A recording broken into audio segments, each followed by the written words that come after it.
এই যে বন্ধুরা, শুনছো? নতুন নতুন রোমান্টিক ভালোবাসার গল্প পেতে ও শুনতে চাইলে আমাদের আদরের ভালোবাসা চ্যানেলটি সাবস্ক্রাইব করে বেল বাটনটা অন করে দিও। লাইক কমেন্ট করতে মোটেও ভুলবে না কিন্তু। ধন্যবাদ সবাইকে। বুঝছো কেন? আমাকে প্লিজ ছেড়ে দাও। মা বাবা অনেক চিন্তা করছে। কলেজ করে বাসায় না গেলে অনেক টেনশন করবে। কেন রে? তখন কি বললি মনে নেই? কি যেন বলেছিলে, ও আমাকে একা পেলে কি যেন করবি বলেছিলি? আমার ওয়াচ ফিগার আমাকে দেখলে তোর আদর করতে মন চায় কেন? এখন তো এক রুমের দরজাটাও বাইরে থেকে লাগানো, আয় আদর কর। আপু, তোমাকে তখন ওই কথা বলতে চাইনি। বন্ধু বান্ধবের পাল্লায় পড়ে বলেছি প্লিজ ক্ষমা করে দাও।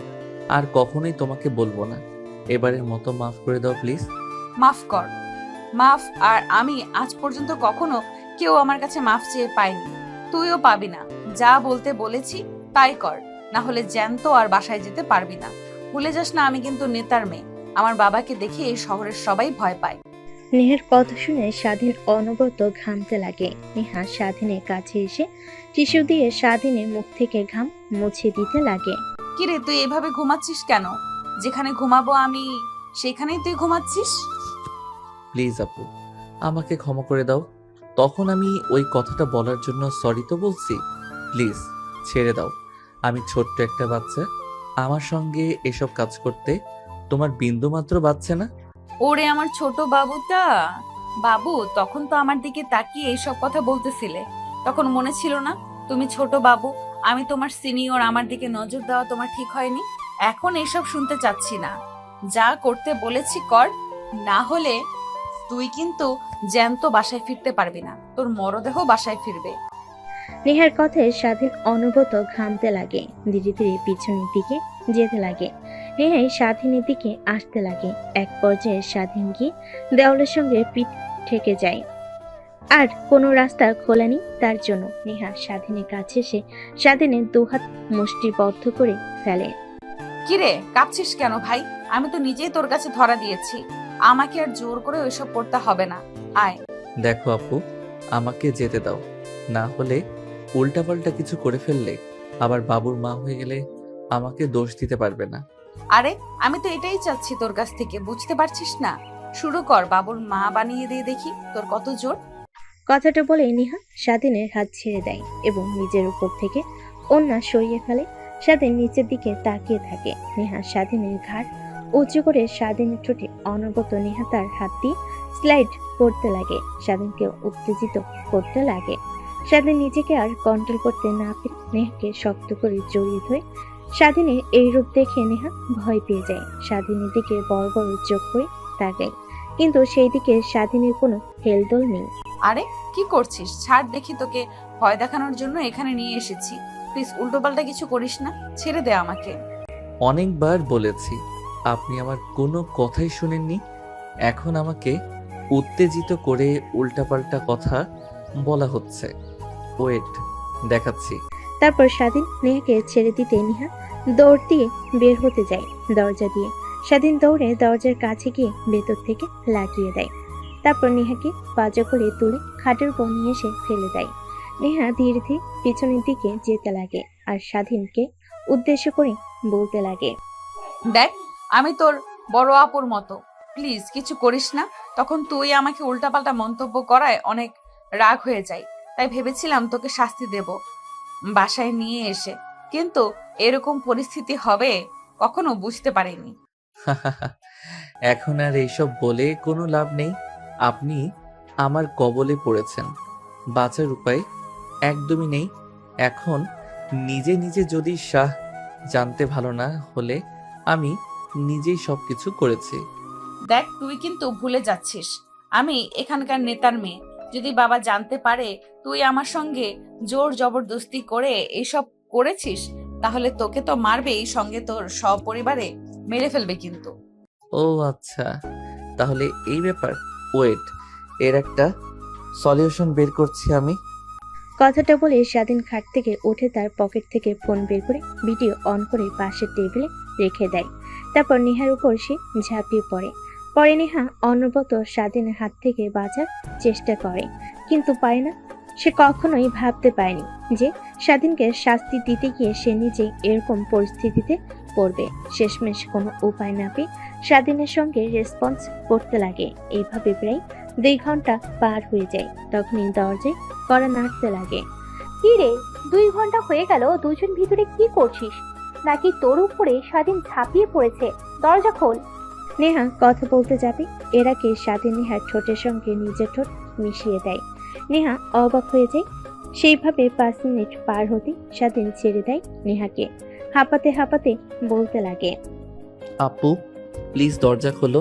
নেহা আপু আমাকে বেঁধে রেখেছে, আমাকে অনেক মারছে, প্লিজ দরজা খুলে দাও। কান্না মিশ্রিত কণ্ঠে কথাগুলো বলতে লাগে।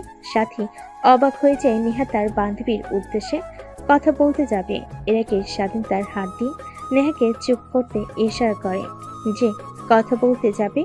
অমনি হাত দিয়ে নেহার মুখ চেপে ধরে, শুধু করতে লাগে। ঠিক তখনই ওই পাশ থেকে নেহার বান্ধবী বুঝতে পারে যে স্বাধীনকে নেহা মারছে, তাই হাসতে হাসতে বলে, না না না, দরজা খোলা একদমই যাবে না। দেখ, সিনিয়র আপুদের দিকে নজর দিলে কি হতে পারে, সেখানে আবার নেতার মেয়ের দিকে নজর দিয়েছিস। একটু তো শাস্তি পেতেই হবে। থাক, যতক্ষণ না নেহা ওকে ছাড়ছে ততক্ষণ আমরা দরজা খুলতে পারবো না। আর নেহা দেখিস, ছেলেটাকে যেন মেরে না ফেলিস। হ্যাঁ, আধমরা করে রাখিস, মরে গেলে আবার কেস হতে পারে আমাদের নামে, তখন আবার কিন্তু উল্টা ঝামেলায় করতে হবে। কথাটা বলেই ওই পাশ থেকে নেহার বান্ধবীরা চলে যায়। নেহার অনেক রাগ হতে লাগে, কিন্তু কি আর করার, সে নিজেই সিংহের সামনে এসে নিজেকে ধরা দিয়েছে। নেহার নিজেকে কন্ট্রোল করতে না পেরে কান্না করতে লাগে। স্বাধীন নেহাকে কান্না করতে দেখে বলে, আরে আপু কান্না করছেন কেন? সবে তো একবার হলো, আরো কয়েকবার হোক। এমনিতেই মা বাবা আমাকে নিয়ে টেনশন করছে, লেট করে বাসায় ফিরলে কিছুই হবে না। প্লিজ আর না, আমাকে ছেড়ে দে। তোর সঙ্গে পাঙ্গা নিতে গিয়ে আমি হাড়ে হাড়ে টের পেয়েছি, শরীর ব্যথা করছে অনেক। স্বাধীন বাঁকা হাসি দিয়ে নেহার দিকে এগিয়ে যেতে লাগে। নেহা অনবরত কান্না করেই চলেছে, সেই দিকে স্বাধীনের কোনো ভ্রুক্ষেপই নেই। স্বাধীন তার চাহিদা মিটিয়ে নেহার উপর শুয়ে পড়ে। নেহা রেগে তার উপর থেকে স্বাধীনকে সরিয়ে দাঁড়ায়। স্বাধীন নিজের তাল সামলাতে না পেরে ফ্লোরে পড়ে যায়। উঠে দাঁড়াতেই নেহা স্বাধীনকে ঠাস ঠাস করে 2টা থাপ্পড় লাগিয়ে দেয়। তার বাচ্চা, তুই আজকে যা আমার সঙ্গে করলি, এর জন্য তোকে হাড়ে হাড়ে পস্তাতে হবে, জেনে নিস। আর তোর কি বাসায় মা বোন নেই? আজ এই জায়গায় যদি তোর বোন হতো তখন কি করতি তুই, জানোয়ারের বাচ্চা? আমি বাবাকে সব কথা খুলে বলবো, তারপরে দেখি তুই কিভাবে এই পৃথিবীতে বেঁচে থাকিস। নেহা থাপ্পড় খেয়ে আর কথা শুনে স্বাধীন হাসতে লাগে। তারপর টেবিলের উপর থেকে ফোনটা হাতে নিয়ে ভিডিওটা অফ করে তারপর নেহাকে উদ্দেশ্য করে বলে, কি যেন বললি আমাকে আর আমার পরিবারকে মেরে ফেলবি তুই? এই যে ভিডিও দেখছিস না, যদি আমার আর আমার পরিবারের কোনো ক্ষতি হয় তাহলে এই ভিডিওটা ইন্টারনেটে ছেড়ে দেব, তারপর দেখব তুই আর তোর বাবা এই সমাজে কিভাবে মুখ দেখাস। যা হয়েছে সব ভুলে যা, মনে করেন এটা কালো অধ্যায়। কথাটা বলতে বলতে স্বাধীন তার নিজের শার্ট প্যান্ট ফ্লোর থেকে নিয়ে পরিধান করে নেয়। অন্যদিকে নেহা বিছানার চাদর জড়িয়ে নিজের শরীরের সঙ্গে অঝরে কান্না করছে। স্বাধীন সেই দিকে আর না দেখে দরজার লক খুলতেই দেখে দরজা খোলা। তারপর বাইরে চলে আসে। দেখে নেহার বান্ধবীরা সবাই দরজার সামনে দাঁড়িয়ে আছে। কি রে, তুই বাহিরে আসলি যে? ও আচ্ছা, নেহার তাহলে তোকে মারা শেষ হয়ে গেছে? কি মেরেছে, এখনো তো অক্ষত রয়েছিস তুই। আমি নেহার জায়গায় থাকলে তোকে একদম মেরে আত্মরা করে ফেলতাম। নেহার বান্ধবীর কথা শুনে স্বাধীন একটা মুচকি হাসি দিয়ে বাড়ি থেকে বের হয়ে যায়। তারপর গাড়ির ভিতর থেকে ব্যাগ নিয়ে হাঁটতে লাগে তার বাসার দিকে। অনেক রাত হয়ে গেছে। ফোনটা হাতে নিয়ে পাওয়ার অন করে দেখে রাত 11টা বাজছে। সঙ্গে সঙ্গে দেখে তার বাবার অনেকগুলো মিসড কল এসেছে। স্বাধীন তড়িঘড়ি করে কল ব্যাক করে। কিরে বাবা, কোথায় তুই? তোকে এতবার ফোন করলাম কিন্তু ফোন রিসিভ করছিস না। রাত 11টা বাজছে, এত রাত অবধি বাইরে ঘোরাফেরা করছিস তুই? জলদি বাসায় আয়, কত চিন্তা করছি আমি আর তোর মা। তাড়াতাড়ি বাসায় আয় বাবা। টেনশন করো না, আমি তাড়াতাড়ি চলে আসছি। এক বন্ধুর বাসায় গিয়েছিলাম। ও ইনভাইট করেছিল ওর বার্থডে পার্টিতে, তাই ফোন পকেটে রেখেছিলাম সাইলেন্ট করে, তাই তোমার ফোন কল দেখতে পাইনি। আমি রওনা দিয়েছি, একটু পরে বাসায় চলে আসবো, টেনশন করো না। তারপর স্বাধীন ফোন রেখে দেয়। অন্যদিকে নেহার বান্ধবীরা স্বাধীনের বাঁকা হাসি কারণ বুঝতে পারল না। রুমের মধ্যে উকি মেরে দেখে নেহা বিছানার চাদর জড়িয়ে ধরে কান্না করছে। নেহার বান্ধবীরা যা বোঝার বুঝে ফেলে, দৌড়ে নেহার কাছে এসে বলে, তোকে আগেই বলেছিলাম ছেলেটা ভালো না, ওকে নিয়ে এসব করিস না। বললি না একটু ভয় দেখাবি, এখন নিজের কি অবস্থা করেছিস ভাবতে পারছিস? এবার তোকে কে বিয়ে করবে? তোর বাবা যদি জানতে পারে তাহলে কি হবে জানিস? এই বিষয়টা যদি বাহিরের লোক জানাজানি হয়ে যায় তাহলে তুই আর আঙ্কেল মানুষের সামনে মুখ দেখাতে পারবি না। এই কুত্তার বাচ্চাকে আমি ছাড়বো না। ওর একদিন কি আমারে যে কয়দিন লাগে, ওর ইনফরমেশন বায়োডাটা সব আমি এখনই চাই। আর তোরা রুম থেকে চলে যা, আমি একটু একা থাকতে চাই। দেখ যা হবার তা হয়েছে, এটা নিয়ে ভেবে আর কোনো লাভ নেই। এখন ভাবতে হবে ওকে কিভাবে শায়েস্তা দেওয়া যায়। আর হ্যাঁ, উল্টোপাল্টা কোনো চিন্তা যেন মাথায় না আনিস। কথাটা বলে নেহার বান্ধবীরা রুম থেকে বেরিয়ে আসে। নেহা গিয়ে দরজা লাগিয়ে দেয়। তারপর ওয়াশরুমে গিয়ে শাওয়ার ছেড়ে নিচে দাঁড়িয়ে অজয় কান্না করতে লাগে। কুত্তার বাচ্চা, তোর কারণে আজ আমার এই অবস্থা। তোকে যে কি করব আমি নিজেও ভাবতে পারছি না। আর ওর কি দোষ? করা জায়গায় যে কোনো ছেলে থাকলেই এই কাজটাই করতো। আমারই উচিত হয়নি ওর সামনে গিয়ে এই ব্যবহার করা। নেহা, তুই কিভাবে পারলি একটা ছেলের সামনে গিয়ে ওকে উত্তেজিত করে নিতে? এখন নিজে ওকে দোষারোপ করছিস। স্বাধীন যেখানে স্পর্শ করেছিল প্রত্যেকটা স্থানে সাবান দিয়ে শক্ত করে ডলতে লাগে আর কান্না করতে লাগে। নেহার কথাগুলো নিজেই নিজে ভাবছিল আর মাথায় আঘাত করছিল।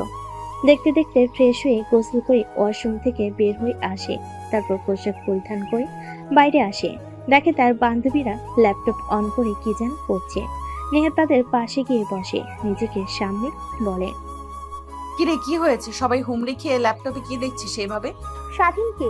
ও তোর ধর্ষণকারীকে? মানে? কথাটা বলে নেহা তার বান্ধবীদেরকে সরিয়ে সোফায় বসে পড়ে। দেখে সবাই স্বাধীনের ফেসবুক আইডিতে ঢুকে ওর পিক দেখছে। নেহা স্বাধীনের পিকগুলো দেখে যথারীতি ক্রাশ খেতে লাগে একের পর এক। কিরে, তুই ওর দিকে আবার এইভাবে তাকিয়েছিস কেন? ল্যাপটপের মধ্যে থেকে বের করে আবার মারবি নাকি ওকে? যদি পারতাম তাই করতাম আমি। আচ্ছা, এত রাত হয়ে গেল, আঙ্কেলকে তো দেখছি না, কোথায় গিয়েছে আঙ্কেল? বাবা দেশে নেই, ব্যবসার কাজে বিদেশে গিয়েছে, ফিরতে এখনো মাস 2 লাগবে। আর তোরা তোদের ফ্যামিলিকে ফোন করে বলে দিয়েছে যে আমার বাসায় আছিস, গ্রুপ স্টাডির কথা বল। তোকে আর বলতে হবে না, আমরা সেটা আগে বলে দিয়েছি, কারণ জানি তোর পাশে গেলে আমাদের রাতে না রেখে আসতে দিবি না, তাই বলে দিয়েছি। তা এখন কি করবি? ওর অনেক ক্ষুধা পেয়েছে, কিছু খাবার আছে কি বাসায়? তারপর নেহা কাজের বুয়াকে খাবারগুলো গরম করে দিতে বলে। তারপর নেহা তার বান্ধবীদের সঙ্গে আড্ডা দিতে লাগে আর ভাবতে লাগে কিভাবে নেহা স্বাধীনকে সাহায্য করবে।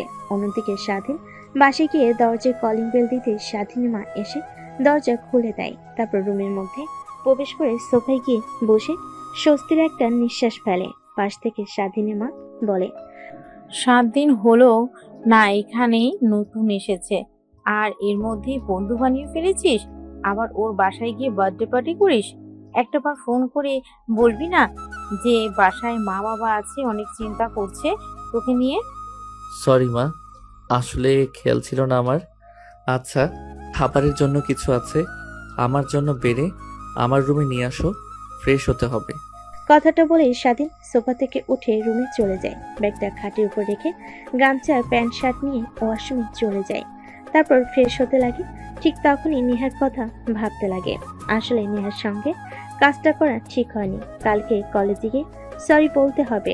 আবার যদি উল্টাপাল্টা কিছু করে ফেলে তার ফ্যামিলির সঙ্গে কিংবা তার সঙ্গে, এসব ভাবছিল। তারপর গোসল করে ওয়াশরুম থেকে বের হয়ে এসে দেখে টেবিলের উপর ভাত রেখে গিয়েছে তার মা।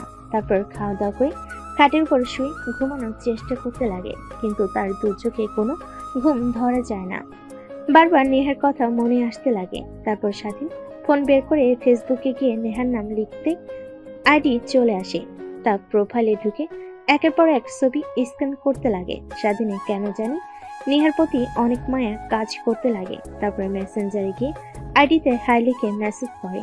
অন্যদিকে নেহার বান্ধবীরা সবাই স্বাধীনের প্রোফাইল ভিজিট করে পিক দিয়েছিল। ঠিক তখনই মেসেজ দেখে সবাই অবাক হয়ে যায়। তারপর নেহার বান্ধবী গিয়ে মেসেজ ওপেন করে রিপ্লাই দিতে যাবে, এর আগেই নেহা বলে, দেখ উল্টাপাল্টা একদম কিছু লিখবি না, ঠিক আছে? কি রে, দেখছি তোর স্বাধীনের প্রতি এত কেয়ারিং দেখাচ্ছিস কেন? কি হয়েছে? নাকি দুর্বল হয়ে গেলি? তুই ভালোবেসে ফেললি নাকি? দেখ কি বলছিস? ভালোবাসা, তাও আবার ওর মতো ছোট লোকের বাচ্চাকে? কখনোই না। বাবা একবার দেশে আসুক, তারপর দেখ ওর অস্তিত্ব খুঁজে পাস কিনা তোরা। সেই অপেক্ষাতেই রইলাম, দেখি তুমি কি করো। আবার যেন মন মতোই ক্ষতি না পাল্টাই তোর। নেহার অনেক রাগ হতে লাগে তার বান্ধবীদের কথা বলার ধরন দেখে, কিন্তু কিছুতেই বুঝতে দেয় না। তারপর ল্যাপটপটা বন্ধ করে ঘুমাতে যেতে বলে সবাইকে। তারপর সবাই একসঙ্গে ঘুমিয়ে পড়ে। মেসেজের অপেক্ষা করতে লাগে, কোনো তো রিপ্লাই না পেয়ে সে মনমরা হয়ে ঘুমিয়ে পড়ে। পরের দিন সকালবেলা স্বাধীন ঘুম থেকে উঠে ফ্রেশ হয়ে খাবার দাবার খেয়ে কলেজের উদ্দেশ্যে বেরিয়ে পড়ে। বাসার বাহিরে সে রিক্সার জন্য অপেক্ষা করতে লাগে, কিন্তু রিক্সা পায় না। ঠিক তখনই সামনে দিয়ে নেহা তার প্রাইভেট কার নিয়ে যাচ্ছিল। পাশে স্বাধীনকে দেখে রীতিমতো অবাক হয়ে যায়, কিন্তু গাড়ি দাঁড় না করে সোজা চলে যেতে লাগে। একটু পর স্বাধীন রিক্সা পেয়ে যায়। তারপর রিক্সা করে কলেজে চলে আসে। রিক্সার ভাড়া মিটিয়ে কলেজে প্রবেশ করতে দেখে নেহার বান্ধবীরা যেখানে বসে আড্ডা দিত সবাই ওইখানে বসে আছে। স্বাধীন যেতে নিলে তখনই পাশ থেকে একটা ছেলে বলতে লাগে, ওই এদিকে আয়, শোন। স্বাধীন বাধ্য ছেলের মতো ছেলেটার কাছে গিয়ে দাঁড়ায়। তারপর ছেলেটা স্বাধীনকে পর্যবেক্ষণ করে বলে, এই কলেজে কি নতুন? তোকে তো এর আগে কখনো দেখিনি। হ্যাঁ ভাই, নতুন বাবা। এই শহরে নতুন পোস্টিং হয়ে এসেছে, সেই সুবাদে আজ আগের এই শহরে ছিলাম। সেই শহর থেকে আমরা সপরিবারে চলে এসেছি, তারপরে এই কলেজে ভর্তি হয়েছি। ও আচ্ছা, তা ভালো। কিন্তু একটা কথা মাথায় রাখবি, আমরা এই কলেজের বড় ভাই। যখন আমাদের সামনে দিয়ে যাবি মাথা নিচু করে আর সালাম দিয়ে যাবি, ঠিক আছে? হ্যাঁ, বুঝতে পারছি। তাহলে এখন একটা কাজ কর, ওই যে দেখছিস মেয়েগুলো, ওর মধ্যে যে একটা মেয়ে টি শার্ট পরে আছে, শার্টের বোতাম খোলা, ওই মেয়ের কাছে গিয়ে তুই প্রপোজ করবি আর বলবি তোমার সঙ্গে রুম ডেট করতে চাই। ছেলেটার দেখানো ইশারা অনুযায়ী স্বাধীন সেই দিকে যেতে লাগে। দেখে নেহার পাশে বেশ কিছু মেয়ে বসে থেকে আড্ডা দিচ্ছেন। কিরে, তাকে কি ভাবছিস? যা গিয়ে প্রপোজ করবি, আর আমি যেটা বললাম সেটা বলবি, ঠিক আছে? তা না হলে তোকে বড় ভাইদের কথা না মানার কারণে কলেজে পোলাপানদের দিয়ে অনেক মারাবো, বলে দিলাম। স্বাধীন বুঝতে পারে ভাইদের কথা না শুনলে তাকে অনেক মার খেতে হবে, তাই ছেলেটার দেখানো মেয়েদের অনুযায়ী স্বাধীন এগিয়ে যায়। তারপর সেখানে থাকা মেয়েটার কাছে গিয়ে হাঁটু গেড়ে হাতে একটা ফুল নিয়ে মেয়েটার দিকে তাকিয়ে ছেলেটার বলা কথাগুলো বলতে লাগে। সেখানে প্রত্যেকটা মেয়ে অনেক রেগে যায়। নেহার বান্ধবীরা কথাটা শুনে অনেক অবাক হয়। তারপর মেয়েটা স্বাধীনের গলা চেপে ধরে ঠাস ঠাস করে থাপ্পড় মেরে বলতে লাগে, ফকিন্নির বাচ্চা, তুই আমাকে চিনিস? আমি কে? তোর সাহস কি করে হয় আমাকে এই সকল কথাবার্তা বলতে? কি বলি? আমার সঙ্গে রুম ডেট করবি? ফকিন্নির বাচ্চা, সাহস কত? তুই আর জানিস আমি কে? আমার বাবার এই কলেজের প্রিন্সিপাল। যদি বলি তোকে ঘাড় ধাক্কা দিয়ে এই কলেজ থেকে বের করে দেবে, আর আমার কাছে এসে উল্টো পাল্টা কথা বলিস তুই? স্বাধীন আগে থেকে বুঝতে পারছিল যে তার সঙ্গে এরকম কিছু হবে। ঠিক তখনই সেই ছেলেগুলো সেখানে হাজির হয়। ধীরে ধীরে পুরো কলেজে থাকা স্টুডেন্টগুলো তাদের দিকে তাকিয়ে থাকে। ছেলেটা এসে মেয়েটার সামনে দাঁড়িয়ে বলে, কিরে সাথী, কি হয়েছে? এই ফকিন্নির বাচ্চা তোকে উল্টাপাল্টা মন্তব্য করেছে, তাই না?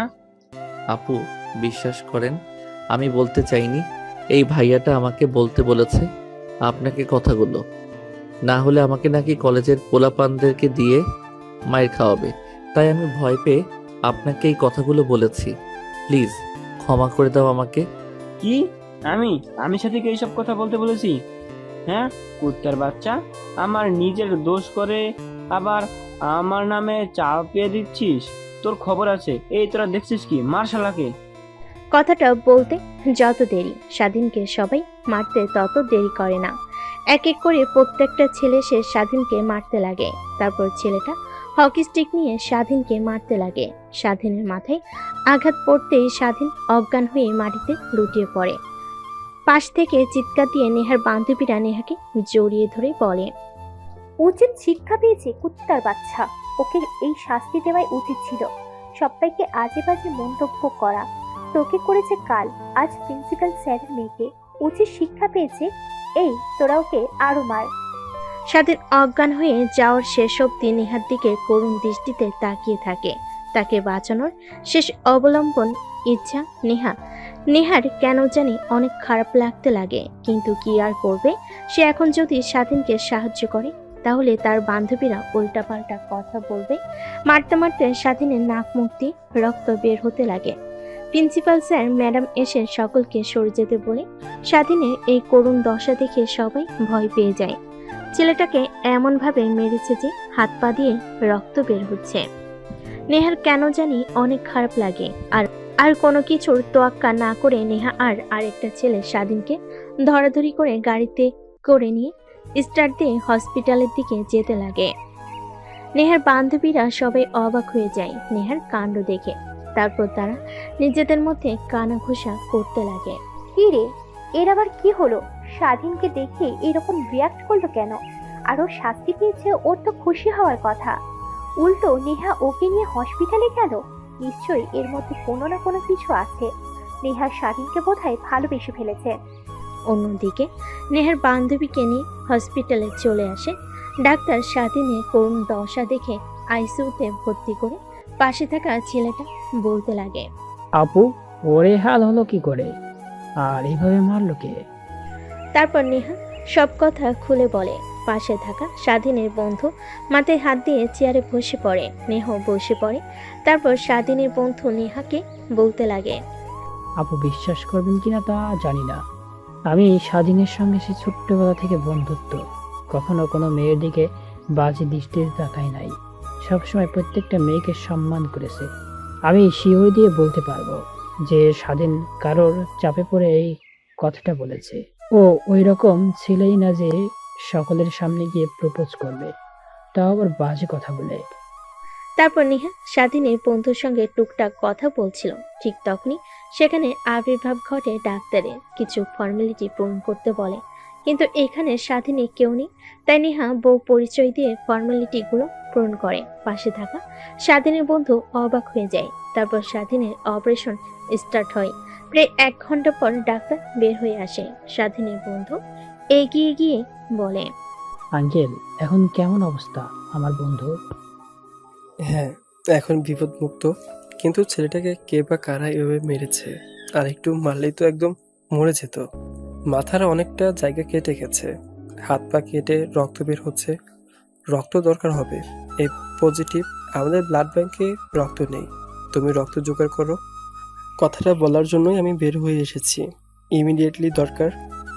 কিন্তু আঙ্কেল, স্বাধীনের বন্ধুর সম্পূর্ণ কথা না শুনে ডাক্তার চলে যায়। গোমরা মুখ নিয়ে নেহার কাছে আসতেই নেহা বলে, কি ব্যাপার, কি হয়েছে? স্বাধীনের এইভাবে গোমরা মুখ করে আছো, ডাক্তার কি বললো তোমাকে? আপুর রক্ত দরকার। এ পজিটিভ গ্রুপের, কিন্তু আমার তো বি পজিটিভ রক্ত, বা কারোর দেওয়া সেটাও জানে না, আর ব্লাড ব্যাংকের রক্ত নেই। ও আচ্ছা, এই ব্যাপার। আমার এ পজিটিভ রক্ত আমি দিব। তারপর নেহা স্বাধীনকে রক্ত দিতে চলে যায়। ডাক্তার টেস্ট করে নেহার শরীর থেকে 2 ব্যাগ রক্ত নিয়ে নেয়। তারপর নেহা স্বাধীনের বন্ধুকে বাই জানিয়ে হসপিটাল থেকে চলে যায় সোজা কলেজে।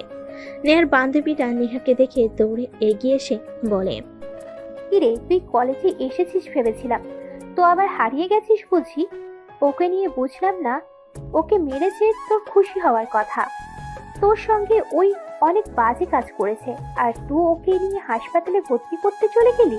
হ্যাঁ, ছেলেটা আমার সঙ্গে অনেক বাজে কাজ করেছে, এটাই ঠিক। কিন্তু আমি তো আমার চোখের সামনে এই ছেলেটাকে তরপাতে তরপাতে মরে যাবে এটা দেখতে পারবো না।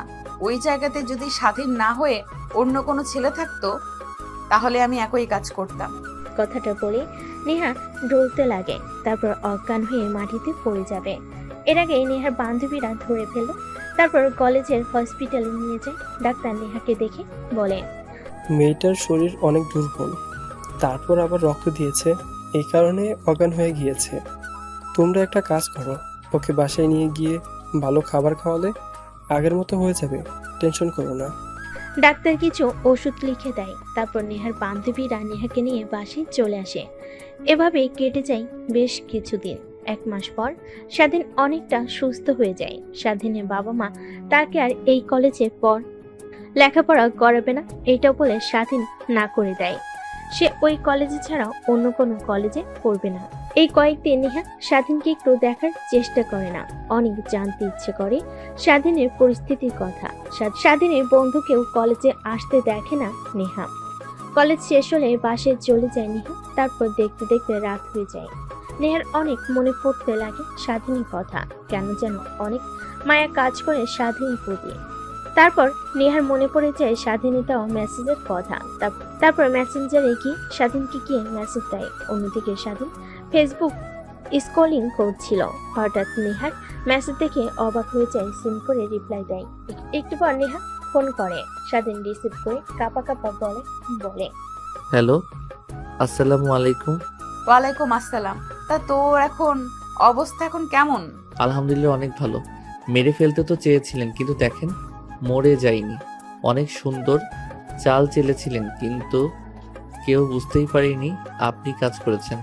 টেনশন করেন না, আপনার ভিডিও কখনোই আমি ইন্টারনেটে দেব না। শুধুমাত্র আপনাকে ভয় দেখানোর জন্য কথাটা বলেছি। আমাকে মেরে ফেলেন, সমস্যা নেই, কিন্তু প্লিজ আমার পরিবারের এখনো ক্ষতি করেন না। কি বলছিস তুই? আমি চাল চেলেছি মানে? বিশ্বাস কর, তোকে মারার পিছে আমার কোনো হাতই নেই, বিশ্বাস কর।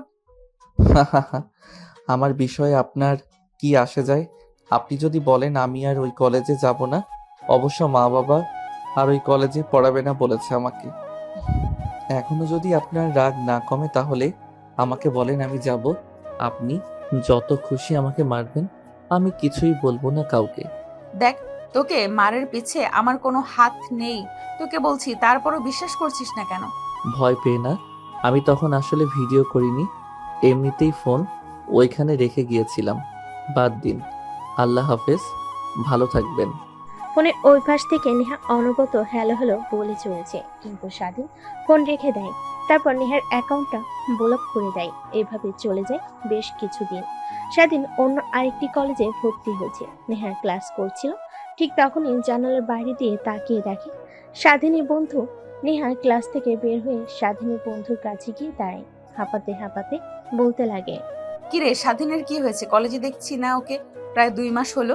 ও আপু, আপনি তো স্বাধীনকে হাসপাতালে রেখে এসে যে চলে আসলেন আর দেখতে গেলেন না। ও এই কলেজে পড়বে না, ও অন্য আরেক কলেজে ভর্তি হয়েছে। আমিও আর পড়বো না, স্বাধীন যে কলেজে ভর্তি হয়েছে সেখানে ভর্তি হব। এই কলেজ থেকে টিসি নেওয়ার জন্য এসেছিলাম। আমি যাচ্ছি, আল্লাহ হাফেজ আপু। স্বাধীনের বন্ধু কথাটা বলে নেহার আর কোনো কথা না শুনে কলেজ থেকে বের হয়ে যায়। নেহা ভাবতে লাগে, হ্যাঁ, জিজ্ঞেস করব কোন কলেজে ভর্তি হয়েছে, কিন্তু বলতেই পারলাম না। ছেলেটা আমাকে অনেক ভুল ভাবছে। তারপর নেহা গোমরা মুখ করে ক্লাসরুমে চলে যায়। একে করে সব ক্লাস করে বাসায় চলে আসে। মন খারাপ করে টিভি দেখছিল। ঠিক তখনই নেহার বাপ এসে নেহার পাশে বসে বলে, মারে, তোর কি হয়েছে? আমি বিদেশ থেকে আসার পর দেখছি তুই কেমন যেন হয়ে গেছিস। একদম কথা বলছিস না, সবসময় চুপচাপ থাকছিস। আমার মেয়ে পুরো বাসা মাথায় করে বেড়াতো, সেই মেয়ে চুপচাপ হয়ে গেছে। কি হয়েছে মা, বল আমাকে। ওই বাবা, কিছুই তো হয়নি, এমনি। দেখ মা, তোর মা মারা যাওয়ার পর দ্বিতীয়বার আমি বিয়ে করিনি। সৎ মায়ের সাথে তোর সঙ্গে কেমন আচরণ করবে এর জন্য। আর তুই এমন মনমর হয়ে বসে থাকলে বল আমার কি ভালো লাগে? কি হয়েছে বল, তোকে কোনো ছেলে ডিস্টার্ব করছে? না বাবা, তোমাকে এই শহরের সবাই চেনে, আর তোমার মেয়েকে ডিস্টার্ব করবে এমন সাহস কারো আছে নাকি? এমনিতেই ভালো লাগছে না আমার, তাই বসে আছি, এর থেকে বেশি কিছু না। চলো খাবার খেয়ে নিই, অনেক রাত হয়ে গেছে, তোমার জন্য অপেক্ষা করছিলাম। কই মা, সবে তো মাত্র 9টা বাজে, একটু পর খাবার খাই। আগে না তুই আর আমি রাতভর বসে মুভি দেখতাম, কিন্তু এখন এরকম হয়ে গেছিস কেন? কি হয়েছে বল প্লিজ। আমার কোন আচরণে কষ্ট পেয়েছিস তুই, নাকি টাকা লাগবে বল? না বাবা, কেন জানি এমনিতেই ভালো লাগছে না কিছুতেই, তাই চলো খাবার খেয়ে নিই। তারপর নেহার জোড়াজুড়িতে নেহার বাবা চলে যায় খাবার টেবিলে।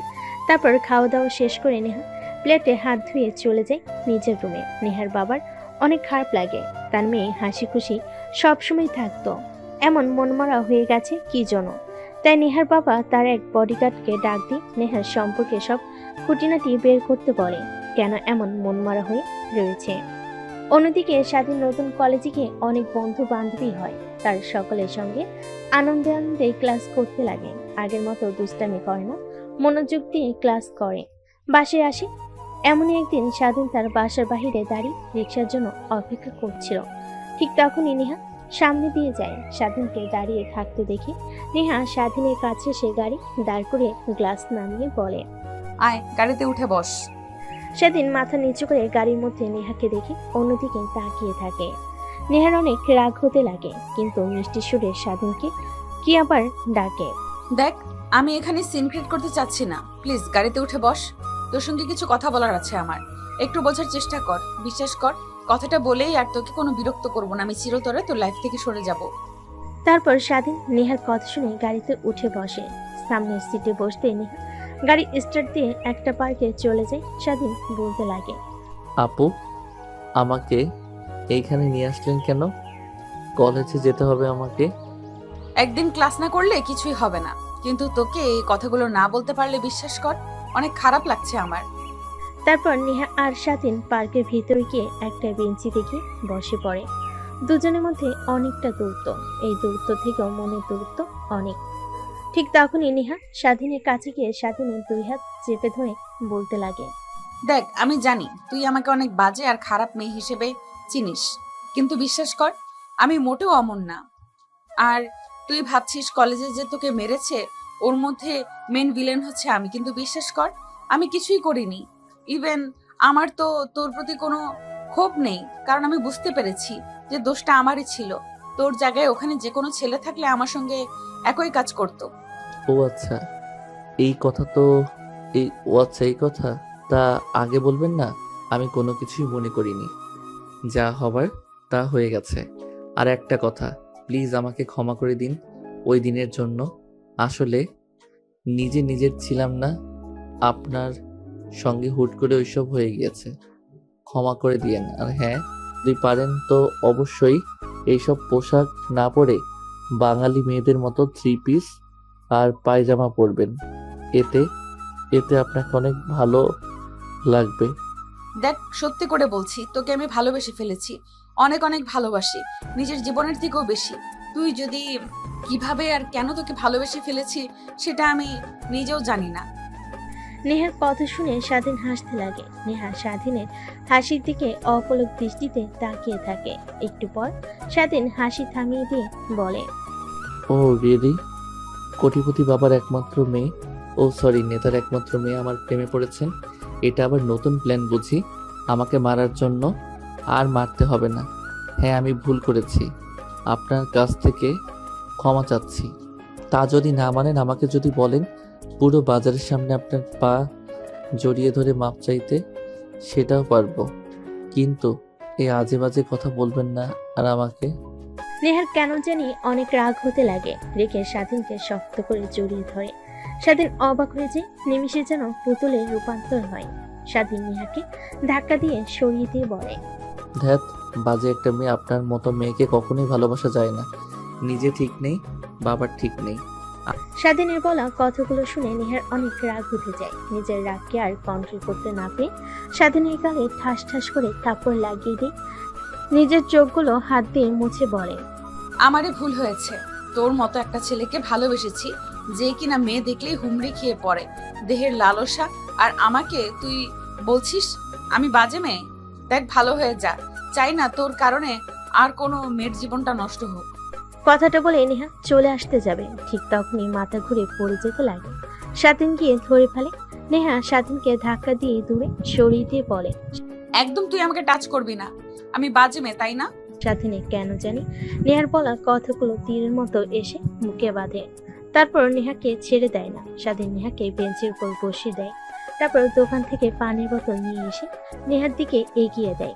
নেহা পানির বোতল নিয়ে ঢক ঢক করে পানি খেতে লাগে। স্বাধীন এতক্ষণে নেহার দিকে ভালোভাবে তাকিয়ে দেখে। এখন তাকিয়ে দেখে নেহা আগের থেকে অনেকটা চেঞ্জ হয়ে গিয়েছে। চোখের নিচে কালি, বোধহয় অনেক রাত জাগে। 2 চোখ লাল মনে হয়, অনেক কান্না করে। আমি ঠিক আছি। আর তুই চলে যেতে পারবি একা, নাকি আমি তোকে কলেজে নামিয়ে দিয়ে আসবো? আমি একাই যেতে পারবো, আর নিজের দিকে খেয়াল রাখবেন। কথাটা বলে স্বাধীন পার্ক থেকে বের হয়ে রিক্সা নিয়ে কলেজে আর না গিয়ে বাসে চলে আসে। দরজায় কলিং বেল দিতেই স্বাধীনের মা এসে দরজা খুলে দেয়। স্বাধীনের দিকে ড্যাপ ড্যাপ করে তাকিয়ে থাকে। কিরে বাবা, কি হয়েছে? আজ এত তাড়াতাড়ি বাসায় চলে আসলে যে? কেন জানি আজকে কলেজ করতে একদমই ভালো লাগছিল না। বাবা, কি হয়েছে তোর? তোকে দেখছি দিন দিন কেমন জানি চেঞ্জ হয়ে যাচ্ছিস। আগের মতো হাসি খুশি নেই, সবসময় গোমরা মুখ করে থাকিস। বল, কি হয়েছে আমাদের? তাই বাসায় চলে এসেছি। আরে মা, কিছুই হয়নি, শুধু শুধু তোমরা আমাকে নিয়ে চিন্তা করছো। ভালো লাগছে না, রুমে গিয়ে একটা ঘুম দিলে ঠিক হয়ে যাব। তারপর স্বাধীন রুমিকে ফ্রেশ হয়ে পোশাক পরিবর্তন করে খাটের উপর শুয়ে ঘুমানোর চেষ্টা করে। উপরের দিকে ফ্যান ঘুরছিল, সেই দিকে তাকে অতীতে ঝাঁপ দেয়। দোস্ত, কখনো ভাবতেই পারিনি আবার আমাদের দুজনে এভাবে মিল হবে। শুধু শুধু তোর বাবা গিয়েছে দিনের জন্য, সিলেট গিয়েছিল। 2 বছর আমাদের মধ্যে দূরত্ব বেড়ে গিয়েছিল, দেখ আবার ঠিক হয়ে গিয়েছে। এক কলেজে আবার নতুন করে অধিপত্য শুরু হবে আমাদের। হ্যাঁ, ঠিক বলেছিস। আচ্ছা চল, এখানে আর না দাঁড়িয়ে থেকে কলেজের ভিতরে প্রবেশ করি। দাঁড়িয়ে দাঁড়িয়ে সিনিয়র মেয়েদের দেখি। মেয়েদের আমার অনেক ভালো লাগে। আপনারা হয়তো শুনলে অবাক হবেন, রাইটারেরও সিনিয়র মেয়ে অনেক পছন্দ। আচ্ছা চল, কিন্তু তুই আগের থেকে একদম চেঞ্জ হয়ে গিয়েছিস জানিস। তারপর স্বাধীন আর তার বন্ধু ভিতরে প্রবেশ করে কলেজের একটা গাছের নিচে গিয়ে দাঁড়িয়ে সিনিয়র মেয়েদের দিকে দেখতে লাগে আর আজে বাজে কথা বলতে লাগে স্বাধীন। ঠিক তখনই সামনে দিয়ে নেহা আর নেহার বান্ধবীরা যায়। নেহার দিকে তাকিয়ে বলতে লাগে, এর জন্যই সিনিয়র মেয়েদের ভালো লাগে আমার। দেখ কি ফিগার, একদম হট। যদি একবার কাছে পাইতাম তাহলে বাচ্চার মা বানিয়ে দিতাম। স্বাধীনের বলা কথা নেহার কানে গিয়ে পৌঁছায়। পেছনের দিকে তাকাতে স্বাধীন ভয় পেয়ে সেখান থেকে দূরে সোজা ক্লাসরুমে চলে যায়। নেহার গিয়ে প্রত্যেকটা ক্লাসরুম খুঁজে দেখতে লাগে। এক পর্যায়ে স্বাধীনের ক্লাসরুমে চলে আসে। তারপর স্বাধীনকে নিয়ে নেহার বান্ধবীরা জোর জবরদস্তি করে গাড়িতে তুলে নেহার বাসায় নিয়ে যায়। বাকিটা তো আপনারা জানেনই। স্বাধীনের ভাবান্তরের সে তো ঘটে ফোনের শব্দ শুনে ফোনটা হাতে এনে রাখে। তার বন্ধু ফোন করেছে। কে আজকে কলেজ আসলি না যে? আর পয়দাকে দেখলাম নেহাপুর সঙ্গে বসে আছি। স্বাধীন কথা শুনে অনেকটা ভয় পেয়ে যায়। আমতা আমতা করে বলে। স্বাধীন তার বন্ধুকে উল্টাপাল্টা বুঝিয়ে দেয়, তারপর ফোন রেখে ঘুমিয়ে পড়ে। পরদিন সকালবেলা ঘুম থেকে উঠে স্বাধীন তৈরি হয়ে ফ্রেশ হয়ে কলেজে চলে যায়। স্বাধীনের বন্ধু স্বাধীনের জন্যই অপেক্ষা করছিল। তারপর দৌড়ে কাছে এসে ঘাড়ের উপর হাত দিয়ে বলে, দেখ, আমাকে উল্টাপাল্টা যতই বোঝাস, আমি কিন্তু ছোট্ট বাচ্চা না। হ্যাঁ, তুই যে নেহাপুকে ভালোবাসিস আর নেহাপু তোকে যে ভালোবাসে এটা কিন্তু আমি জানি। দেখ কি বলছিস তুই উল্টাপাল্টা কথা? আমি উল্টাপাল্টা কথা বলছি তাই না? তোকে কলেজের সামনে সবাই মারধর করলো, সবাই দাঁড়িয়ে দাঁড়িয়ে শুধু দেখলো। নেহাপু এসে তোকে ধরে হাসপাতালে ভর্তি করিয়ে নিয়ে যায়। আবার তোর রক্ত দরকার, নেহাপুর রক্ত দেয়। নেহাপুকে দেখে বুঝতেই পারিনি তোকে নিয়ে অনেক চিন্তিত সে। একটা মেয়ে কখনোই আর একটা ছেলেকে নিয়ে এতটা সিরিয়াস হয় না যতটা কিনা নেহাপুকে দেখেছি। তখনই বুঝতে পেরেছি তোদের মধ্যে কোনো চক্কর আছে। তখনই শিওর হয়ে আবার যখন নেহাপু আমার কাছে দৌড়ে এসে তোর খোঁজ দিতে লাগে। আচ্ছা, তোদের মধ্যে কি কিছু হয়েছে? তোর এই অভ্যাসটা যাবে না একদমই। বেশি বেশি বোঝার আরে কিছু নেই। উনি আমার সিনিয়র। আসলে আসলে আসলে আসলে আর বলতে হবে না। ঠিক তখনই ক্লাসের স্যার চলে আসে। তারপর স্বাধীন আর তার বন্ধু মনোযোগ দিয়ে ক্লাস করতে লাগে। স্বাধীন আনমনে ভাবতে লাগে, তাহলে নেহা যা বলেছে ঠিকই বলেছে। আসলে ওই কথাগুলো আমাকে ইচ্ছে করে মেরেছে, তার ওর মধ্যে কোনো হাত নেই। আর সেদিন যেভাবে বলল আমাকে নিয়ে অনেক সিরিয়াস মনে হয়। নেহা আসলেই আমাকে অনেক ভালোবেসে ফেলেছে। আমার উচিত হয়নি তাকে এতটা অবহেলা করার। দেখা হলে ক্ষমা চেয়ে নিব, কিন্তু আমি কেন নেহাপুকে মনের কথা বলতে গিয়েও বলতে পারলাম না যে আমিও আপনাকে অনেক ভালোবাসি। স্বাধীনের বন্ধু স্বাধীনকে ভাবতে দেখে গায়ে হাত দেয়। স্বাধীনের ভাবনার সেদ ঘটে। তারপর স্বাধীন মনোযোগ দিয়ে ক্লাস করতে লাগে। দেখতে দেখতে ক্লাস শেষ হয়ে যায়। কলেজ ছুটি হলে স্বাধীন সোজা বাসে চলে আসে। রুমে গিয়ে দরজা আটকে ওয়াশরুমে চলে যায়। সাউথ ছেড়ে নেহাকে নিয়ে ভাবতে লাগে।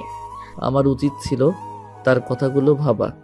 নেহা আমাকে এতটা ভালোবাসে আর আমি প্রতিনিয়ত অবহেলা করে দিয়েছি। আমাকে নিয়ে ভাবতে ভাবতে নিজের কি বেহাল দশা করে ফেলেছে। চোখের নিচ দিয়ে কালি পড়ে গিয়েছে। কথাগুলো ভাবতে ভাবতে স্বাধীন গোসল করে বাইরে চলে আসে। তারপর ফোন হাতে নিয়ে নেহাকে ব্লক ছাড়িয়ে মেসেজ করতে লাগে। দেখে নেহা তাকে ব্লক করে রেখেছে। অনেক রাগ হতে লাগে। নিজের রাগের কারণে আজ এই দশা। তাই রেগে ফোনটা ফ্লোরে আসা মারে। ঠিক তখনই স্বাধীন মা হাতে খাবারের প্লেট নিয়ে স্বাধীনের রুমে প্রবেশ করে। ফোন আসা দিতে দেখে স্বাধীন মা স্বাধীনের পাশে বসে মাথায় হাত বুলিয়ে দিতে দিতে বলে, দেখ বাবা, জানি না তোর কি হয়েছে, কিন্তু একটা কথা মনে রাখবি যে কখনো হাল ছাড়বি না আর কখনো এমন কিছু করবি না যার জন্য সারা জীবন পস্তাতে হয়। কথাটা বলে স্বাধীন মা রুম থেকে চলে যায়। স্বাধীন খাবার খেয়ে হাত ধুয়ে খাটের উপর শুয়ে থেকে ঘুমানোর চেষ্টা করে। অন্যদিকে নেহা তার বাবার সঙ্গে খাবার টেবিলে বসে খাবার খাচ্ছিল। ঠিক তখনই বমি বমি ফিল হয়। দৌড়ে খাবার টেবিল থেকে উঠে বেসিনে চলে যায়। তারপর বমি করতে লাগে। নেহার বাবা মেয়ের এই হাল দেখে দৌড়ে নেহার কাছে আসে। তারপর মাথায় হাত বুলিয়ে দিয়ে বলতে লাগে, মা, তোর কি হয়েছে হঠাৎ এভাবে বমি করছিস? বাবা জানি না, কিন্তু বেশ কিছুদিন হলো খাবারের পর অনেক বমি হয়। আমার মাথা ঘুরে পড়ে যেতে নেই, সব সময় চোখ আধার দেয়, কিছুই বুঝতে পারছি না বাবা। কথাটা বলে নেহা অজ্ঞান হয়ে পড়ে যেতে নেই। এখানে তার বাবা ধরে ফেলে। বাসার কাজের লোকরা এসে নেহাকে ধরাধরি করে তার রুমে নিয়ে যায়। নেহার বাবা চিন্তা করতে লাগে মেয়ের এই বেহাল দশা দেখে। তারপর তার ডাক্তার বন্ধুকে ফোন করে বাসায় আসার জন্য বলে। একটু পর ডাক্তার বাসায় চলে আসে। নেহাকে ভালোভাবে পর্যবেক্ষণ করে অনেক চিন্তিত হয়ে রুম থেকে বের হয়ে আসে। নেহার বাবা ডাক্তারকে চিন্তিত দেখে বলতে লাগে, কি রে, কি হয়েছে? সবকিছু ঠিক আছে তো? আমার মেয়ে সুস্থ আছে তো? হ্যাঁ ঠিক আছে, কিন্তু নেহা মামনিকে দেখে যতটুকু বুঝতে পারলাম নেহা মামনি প্রেগনেন্ট, আর এর কারণেই খাবার খাওয়ার পর বমি করছে। আর প্রেগন্যান্সি অবস্থায় চিন্তা করলে এরকম হাল হয়। মাঝে মাঝে অজ্ঞান হয়ে পড়া, চোখ আধার দেওয়া চিন্তা করিস না। আর মেয়েকে কখন বিয়ে দিলি কিছুই তো জানতে পারলাম না। কি বলছিস তুই? তোর কিছু একটা ভুল হচ্ছে। নেহার তো বিয়েই হয়নি, তাহলে পেটে বাচ্চা কি করে আসবে? নেহার বাবার কথা শুনে ডাক্তার ভুরকুচকে নেহার বাবার দিকে তাকিয়ে বলে, দেখ, আজ পর্যন্ত আমার রিপোর্ট কখনো ভুল হয়নি। আর নেহা মামনিকে দেখে আমি এটাই বুঝতে পারছি আজকালকার মেয়েদের যে কি হয়। আর কালকে তুই একবার হসপিটালে নিয়ে আসিস, আমি ভালোভাবে পরীক্ষা করে দেখতে চাই। কথাটা বলে ডাক্তার চলে যায়। নেহার বাবা চিন্তিত হয়ে সোফায় গিয়ে বসে পড়ে। কি বললো ডাক্তার? নেহা প্রেগনেন্ট মানে? এসব ভাবতে লাগে আর অনেক রাগ হতে লাগে। যদি বাহিরে সবাই জানতে পারে নেহা প্রেগনেন্ট, তাহলে লোক সমাজে আর মুখ দেখাতে পারবে না। এসবই ভাবতে লাগে। নেহার জ্ঞান ফিরে আসার অপেক্ষা করতে লাগে। ঠিক তখনই নেহার বাবার মনে পড়ে নেহার বান্ধবীদের কথা। নেহার সত্যি কথা না বললেও নেহার বান্ধবীরা তাকে ঠিক সত্য কথা বলবে। তাই পকেট থেকে ফোন বের করে নেহার বান্ধবীকে ফোন করে বাসায় আসতে বলে। একটু পরে নেহার সকল বান্ধবীরা বাসে আসে। বসার রুম দিয়ে নেহার রুমের দিকে যাচ্ছিল। ঠিক তখনই নেহার বাবা ডাক দেয়। সবাই গিয়ে বসে পড়ে। তারপর নেহার বাবা বলতে লাগে, দেখো মা, তোমরা আমার মেয়ের মতোই। প্লিজ, তোমরা আমার কাছে কেউ মিথ্যা কথা বলবে না। না আঙ্কেল, বলুন নির্দ্বিধায়, আপনাকে যা সত্যি তাই বলবো। নেহার বাবা স্বস্তির একটা নিঃশ্বাস ফেলে গম্ভীর কণ্ঠে বলতে লাগে, নেহা প্রেগনেন্ট। কি? নেহা প্রেগনেন্ট মানে? হ্যাঁ, নেহা প্রেগনেন্ট। আজ খাবার টেবিলে আমার সঙ্গে বসে খাবার খাচ্ছিল। ঠিক তখনই দৌড়ে খাবার টেবিল থেকে উঠে বেসরে গিয়ে বমি করতে লাগে। আমার সঙ্গে কথা বলতে বলতে অজ্ঞান হয়ে পড়ে। তারপর বাসার কাছের লোকদের নিয়ে রুমে নিয়ে যাই, ডাক্তারকে ফোন করে আসার জন্য বলি। ডাক্তার ভালোভাবে দেখে বলে নেহা প্রেগনেন্ট। প্লিজ মা, তোমরা আমার কাছ থেকে কিছু লুকিও না, যা সত্যি তা বলো নির্দ্বিধায়। তারপর নেহার বান্ধবীরা নেহার বাবাকে শুরু থেকে শেষ পর্যন্ত বলে যে কিভাবে নেহা প্রেগনেন্ট হলো। নেহার বাবা কথাগুলো শুনে অনেক রাগ হতে লাগে। রেগে বলতে লাগে, ওই ছোট লোকের বাচ্চার খবর আছে, আমার মেয়ের দিকে তাকানো ওই কুত্তার বাচ্চার আর ওর পরিবারকে একদম ধুলোয় মিশিয়ে দিব আমি। প্লিজ আঙ্কেল, উত্তেজিত হবেন না। দেখুন, ওইখানে স্বাধীনের কোনো দোষ নেই, সব দোষ নেহার। নেহা জোর করে কলেজ থেকে স্বাধীনকে উঠিয়ে বাড়িতে নিয়ে আসে, তারপর ভয় দেখাতে লাগে। কিন্তু স্বাধীনকে ভয় দেখাতে গিয়ে নিজেই এই অবস্থা হবে নেহা কখনো ভাবতেও পারেনি। নেহার বাবাকে নেহার বান্ধবীরা ভালোভাবে বোঝাতে লাগে। নেহার বাবা বুঝতে পারে যে স্বাধীন ছেলেটার কোনো দোষ নেই, সব দোষ নেহার। তাই নেহার বান্ধবীদেরকে প্রশ্ন করে। আচ্ছা, তুমি কি ওই ছেলেটার বাসার অ্যাড্রেস জানো? না আঙ্কেল, জানি না। প্লাস বেশ কিছুদিন ধরে স্বাধীনকে কলেজে দেখতে পাচ্ছি না। কলেজে মারামারি হয়েছিল, সকল ছেলেদের স্বাধীনকে অনেক মেরে এরপর থেকে কলেজে আসে না। হয়তোবা অন্য কোনো কলেজে ভর্তি হয়েছে কিংবা শহর ছেড়ে চলে গিয়েছে, দেখছি না। শুধু এইটুকুই জানি, নাম স্বাধীন। এইটুকু হলেই চলবে। আর তোমরা কেউ জানো নেহাকে বলো না যে ও প্রেগনেন্ট। ফিরলে ওর সঙ্গে সবাই হাসি মুখে কথা বলবে, ওকে যেন কিছু বুঝতে দিও না। ঠিক আছে আঙ্কেল। তারপর নেহার বাবা সেখান থেকে বের হয়ে যায়। বডিগার্ডকে সারাদিনে ইনফরমেশন বের করতে বলেন। কোন দিক দিয়ে নেহার বান্ধবীরা সবাই নেহার রুমে চলে যায়। দেখে নেহা খাটের উপর শুয়ে আছে। রুমের মধ্যে কারোর উপস্থিতিতে টের পেয়ে নেহা তাকায়, দেখে তার বান্ধবীরা। তারপর আদর্শ নেহা তার বান্ধবীদের সঙ্গে কথা বলতে লাগে। কে তোরা? তাও আবার সবাই একসাথে? আরে না, কিছুই হয়নি। আঙ্কেল ফোন করেছিল, বলল তুই অজ্ঞান হয়ে গেছিস হঠাৎ করে, তাই এসেছি তোকে দেখার জন্য। তা কি হয়েছে তোর? কিছু হয়নি, তোরা এসেছিস ভালো হয়েছে, অনেকদিন পর আড্ডা দিতে পারবো। রাখ সেই সকল কথা। আঙ্কেল বলল তুই ঠিক মতো খাওয়া দাওয়া করিস না, সবসময় চিন্তিত হয়ে থাকিস, আগের মতো চঞ্চল নোস। কি হয়েছে তোর, আমাদেরকে খুলে বল। তাহলে শোন, আমি স্বাধীনকে অনেক ভালোবেসে ফেলেছি। স্বাধীনকে বোঝাতে পারছি যে কতটা ভালোবাসি। ওকে যতবার গিয়েছি ততবার অবহেলা করে, আর প্রত্যেকবার আমাকে ভুল বুঝে গিয়েছে। আমি নাকি ছেলেদের নিয়ে ওকে মেরেছি। কলেজে বারবার শুধু একটা কথাই বলে চলেছে। আমি অনেকবার বোঝানোর চেষ্টা করেছি, কিন্তু আমার কথা একদমই বোঝার চেষ্টা করছে না। কি করব এখন কিছুই মাথায় আসছে না। ও আচ্ছা, তাহলে এই ব্যাপার। আপনি আপনার রাজাকে নিয়ে টেনশন করে নিজের এই হাল করে ফেলেছেন। একবার আয়নার দিকে তাকা, নিজের কি হাল করেছিস। চোখে নিচ দিয়ে কালি, ঠিক মতো ঘুমাস না, ঠিক মতো খাওয়া দাওয়া না করে শরীরের কি হাল করেছিস। নেহা তার বান্ধবীদের জড়াজড়িতে এক পর্যায়ে উপরের দিকে তাকিয়ে গম্ভীর একটা নিঃশ্বাস ফেলে বলতে লাগে। নেহা তার বান্ধবীদের কথা শুনে আয়নার দিকে তাকায়। দেখতে পাই এই 3 মাসে অনেক পরিবর্তন হয়ে গিয়েছে। চোখের কালি আগে থেকে অনেকটা রোগা হয়ে গিয়েছে, ঠিকমতো খাওয়া দাওয়া না করে। দেখিস, আর ওকে যদি পেতে চাস তাহলে এইভাবে ভেঙে পড়লে তো আর হবে না। দেখ, হাল ছাড়লে কখনোই হবে না। আর আমি যা মনে করি, স্বাধীন তোর জন্য একদমই পারফেক্ট না। ও অনেক ছোট তোর থেকে, প্রায় 2 বছরের জুনিয়র। আর তুই না আমাদেরকে বড় বইলা বলেছিলি যে ওকে শেষ করে ফেলবি। ওর পরিবার সহ তোর বাবা দেশে ফিরলেই উল্টে দেখি আমাদের মহারানী তার মেরে ফেলার নায়ককে ভালোবেসে ফেলেছে। কথাগুলো বলে নেহার বান্ধবীরা নেহাকে পচাতে লাগে। নিমেষেই গম্ভীর মুখটা হাসি মেখে যায়। এজন্যই বলে জীবনে বন্ধুর প্রয়োজন আছে। অন্যদিকে স্বাধীনী কেন জানি নেহার কথা অনেক মনে হতে লাগে। নিজের অজান্তে নেহাকে নিয়ে ভাবা শুরু করে। সজীবের কাছ থেকে কথাটা শোনার পর নেহার কাছ থেকে ক্ষমা চাইতে মরিয়া হয়ে পড়ে। কিন্তু নেহার তো আর বাসা চেনে না।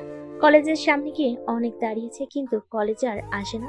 ফেসবুক থেকে ব্লক করে রেখেছে, সব বই বন্ধ। এইসবই ভাবছিল শুয়ে থেকে। ঠিক তখনই ফোন বাজতে লাগে। ফোনটা হাতে নিয়ে দেখে অচেনা একটা নাম্বার। কানের কাছে নিতেই বলতে লাগে, আসসালামু আলাইকুম। কে? শালা, আমার নাম্বার তো সেভ করা নেই। আমি সুজিত। ও তুই? তা কি মনে করে?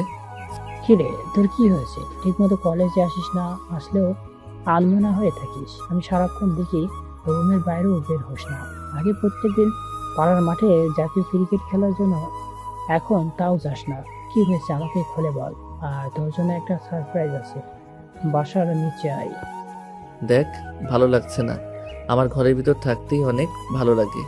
কিছু বললেই বল, আর আমার রুমে আয়। নেহা আপুর অ্যাড্রেস খুঁজে পেয়েছি। কি? সত্যি? হ্যাঁ সত্যি, নিচে আয়।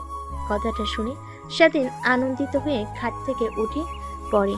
তারপর ওয়াশরুমে গিয়ে ফ্রেশ হয়ে পোশাক পরিবর্তন করে বাড়ি চলে আসে। এসে দেখে সজীব দাঁড়িয়ে আছে বাইক নিয়ে। তারপর সজীবের বাইকে উঠে বসে পড়ে। একটু পর একটা আলিশান বাসার সামনে গিয়ে বাইক দাঁড় করে। সজীব বাড়ির দিকে ইশারা করে বলে, স্যার, এটা আপনার সিনিয়র গার্লফ্রেন্ডের বাড়ি। ধ্যাৎ শালা, কি বলছিস? তুই গার্লফ্রেন্ড মানে আমার সিনিয়র আপু হয়? বলে যাস না তুই কিন্তু নেহা। হ্যাঁ ভাই, আর বলতে হবে না। একটা মেয়ের জন্য পাগল রাতে ঠিকমতো ঘুমায় না, সবসময় বাসায় পড়ে থাকেন, আবার বলেন সিনিয়র আপু। তোর মুখ মেরে ভেঙে দিব সারা। আরে সত্যি বলছি, শুধুমাত্র ক্ষমা চাওয়ার জন্য এখানে এসেছি। ক্ষমা চেয়ে সোজা বাসায় চলে যাব। তারপর স্বাধীন আর তার বন্ধু বাসার নিচে দাঁড়িয়ে বোঝার চেষ্টা করে কোনটা নেহার রুম। কিন্তু আলিশান বাড়ি অনেকগুলো রুমের মধ্যে কিভাবে বুঝতে পারবে যে কোনটা নেহার রুম? এভাবে অনেকটা সময় পার হয়ে যায়, কিন্তু নেহার দেখা পায় না। আরে শালা, হয়েছে তোর। বসে থাকতে থাকতে তোর মশার রক্ত খেয়ে পুড়িয়ে ফেলবে। এখন তো অন্তত চল, মনে হয় নেহা বাসায় নেই।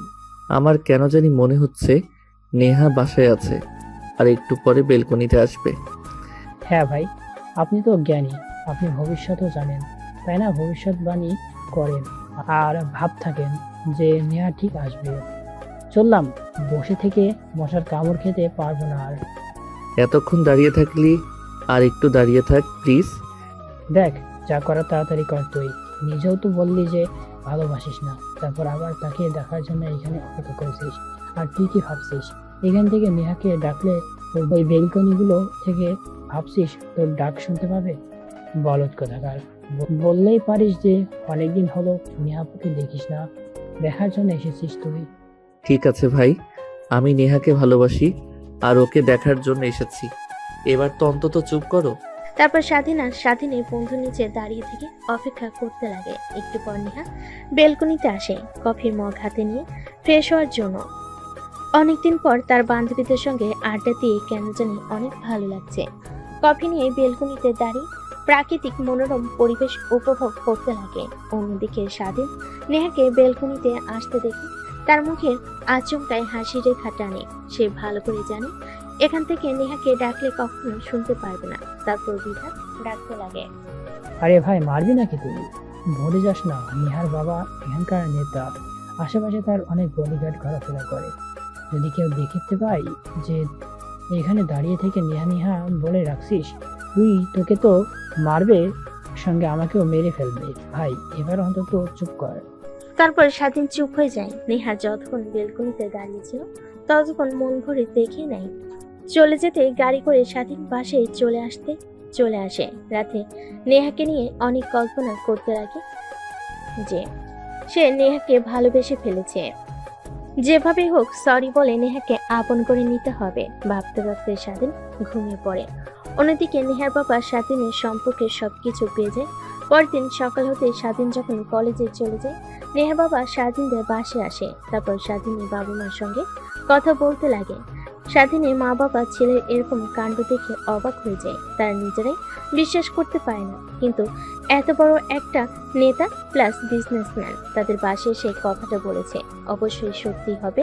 আর তারপর তার নিজেদের মধ্যে আরো কিছু কথা বলে একটা সিদ্ধান্ত নেয়। এভাবে পেরিয়ে যায় দিনটা। রাতের বেলা নেহা খাবার টেবিলে বসে ফুডস খাচ্ছিল। ঠিক তখনই পাশ থেকে নেহার বাবা বলতে লাগে, মারে, আমি তোর বিয়ে ঠিক করেছি আমার বন্ধুর ছেলের সঙ্গে। কথা দিয়ে এসেছি আমি, আগামী শুক্রবার তোর বিয়ে। হাতে মাত্র 2টা দিন, আর বিয়েটা পারিবারিকভাবে হবে। আর তোর বান্ধবীদেরকে আসতে বলিস। নেহা তার বাবার কথা শুনে অবাক হয়ে যায়। কি বলছে তার বাবা? হাত থেকে কাটা ফল পড়ে যায়। ড্যাব ড্যাব করে নেহা তার বাবার দিকে তাকিয়ে থাকে। বাবা, কি বলছো তুমি? তোমার মাথা ঠিক আছে? আমি তাও আবার বিয়ে করব? অসম্ভব, এখন পারবো না। আমি কথা দিয়ে এসেছি, আর তুই ভালো করে জানিস আমি কখনোই আমার কথা নড়চড় করি না, এখনো করব না। কিন্তু বাবা, আমি লেখাপড়া করছি, এই সময়ে বিয়ে, আর আমি অনেক বড় হওয়ার ইচ্ছে আছে। বাবা, তুমি আমাকে বিয়ে দিও না। আর দেখ, তোর কাছ থেকে কোনো কথা শুনতে চাচ্ছি না। আমি আমার বন্ধুদেরকে কথা দিয়ে এসেছি, আর ওরা বিয়ের সব কাজ শুরু করেছে। তুই যদি বিয়ে না করিস তাহলে তুই আমার মরা মুখ দেখবি, এই কথাটাই বলে দিলাম। কথাটা বলেই নেহার বাবা খাবার টেবিল থেকে উঠে চলে যায়। নেহা অঝরে কান্না করতে থাকে। বারবার স্বাধীনের কথা কেন জানি মনে হতে লাগে। ঘরে গিয়ে দরজা আটকে দিয়ে কান্না করতে লাগে। অন্যদিকে স্বাধীনের বাবা মার সঙ্গে বসে খাবার খাচ্ছিল। এমন সময় স্বাধীনের বাবা বলতে লাগে, বাবা, আমি আর তোর মা একটা ডিসিশন নিয়েছি, ঠিক করেছি। তুই বাসায় থাকিস না, ঠিক মতো বাসায় আসলে রুমে থাকিস।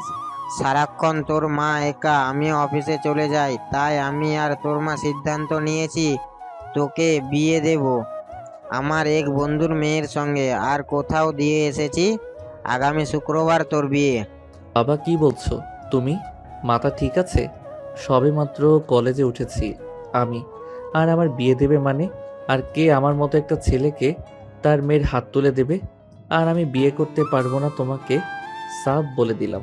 আমি দেখ, কথা দিয়ে এসেছি আমি আমার বন্ধুকে। আমি আমার এক কথা একদম নড়চড় করতে পারবো না। বাকিটা তোর ইচ্ছা। তুই যদি বিয়ে না করিস তাহলে আমার আর তোর মায়ের মরা মুখ দেখবি, এই বলে দিলাম। কথাটা বলে স্বাধীনের মা আর বাবা চলে যায় খাবার টেবিল থেকে।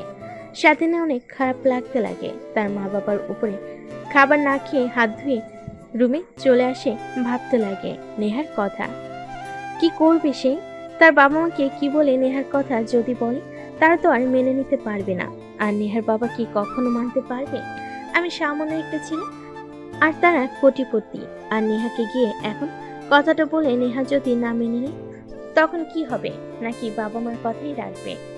এইসবই ভাবতে লাগে স্বাধীন। দোটানার মধ্যে পড়ে যায়। কি করবে কিছুই বুঝতে পারে না। পরদিন সকালবেলা নেহা ঘুম থেকে উঠে কেন জানি নেহার মনে হয় যে তার মধ্যে আরো একটি প্রাণ জন্ম নিচ্ছে। তারপরে একটা কাজের মেয়েকে ডাক দিয়ে নিয়ে আসে নেহা। তার হাতে কিছু টাকা দিয়ে প্রেগনেন্সি কিট কিনে নিয়ে আসতে বলে। এটা দেখে কাজের মেয়ে নেহার দিকে ড্যাব ড্যাব করে তাকিয়ে থাকে। কি ব্যাপার আপা, আপনি এটা দিয়ে কি করবেন? দরকার আছে, আর এই নে কিছু টাকা। চুপ, কাউকে কিছু বলবি না। আর যদি কাউকে কিছু বলিস তাহলে তোকে এই বাড়ি থেকে বের করে দেবো কাছ থেকে। ঠিক আছে আপা মনি, কাউকে বলবো না। তারপর কাজের মেয়েটা বাড়ি থেকে বের হয়ে যায়। ফার্মেসি থেকে প্রেগনেন্সি কিট কিনে নিয়ে আসে। তারপর নেহা প্রেগনেন্সি টেস্ট করতে অবাক হয়ে যায়। ফ্লোরে বসে অযোধ্যায় কান্না করতে লাগে। এখন কি হবে? বাবাকে গিয়ে কথাটা বললে বাবা তো আমাকে মেরে ফেলবে। কি করবে এখন? কথাটা ভাবতেছিল আর কান্না করতেছিল। নেহার বাবা খাবার টেবিলে এসে নেহাকে দেখতে পান না। তারপর কাজের মেয়েকে ডাক দিয়ে বলে, নিহামা কি এখনো ঘুম থেকে ওঠেনি? এত বেলা হয়ে গেছে, যা তো ওকে ডেকে নিয়ে আয়। স্যার, নেহা আপা মনি তো অনেক সকালেই উঠেছে, দরজা লাগিয়ে রেখেছে। অনেক ডাকাডাকি করছি কিন্তু খুলছে না। কি, দরজা খুলছে না? আর তুই আমাকে এখন বলছিস? কথাটা বলে নেহার বাবা দৌড়ে নেহার রুমের সামনে চলে যায়। তারপর দরজায় নক করতে লাগে, কিন্তু দরজা খুলে না। নেহার বাবা অনেক ডাকাডাকি করতে লাগে। নেহা নিজেকে সামনে নেয়, ওয়াশরুমে গিয়ে মুখ ধুয়ে দরজা খুলে দেয়। নেহার বাবা রুমে প্রবেশ করে নেহাকে জড়িয়ে ধরে কান্না করতে লাগে। মারে প্লিজ, আমাকে তুই ভুল বুঝিস না। আমি যা করছি তোর ভালোর জন্যই করছি। বাবা, তোমাকে একটা কথা বলার আছে আমার। হ্যাঁ মা, বল। তারপর নেহার বাবা সোফায় বসে পড়ে। নেহা তার বাবার পায়ের কাছে বসে পা জড়িয়ে ধরে কান্না করতে করতে বলে, বাবা, একজনকে আমি অনেক ভালোবাসি, আর তুমি হয়তো জানলে অবাক হবে যে তার সন্তান আমার পেটে। কথাটা বলে নেহা চুপ হয়ে যায়, কারণ সে জানে তার বাবা এখন তাকে অনেক বকাবকি করবে। কিন্তু তার বাবার কোনো রেসপন্স না দেখে মুখ তুলে তাকে, বাবা, আমি তাকে ছাড়া বাঁচবো না। প্লিজ তুমি তোমার বন্ধুর সঙ্গে বিয়ে দিও না আমাকে। নেহার কথা শুনে নেহার বাবা হা হা করে হাসতে লাগে। নেহা তার বাবার হাসি দেখে অবাক হয়ে যায়।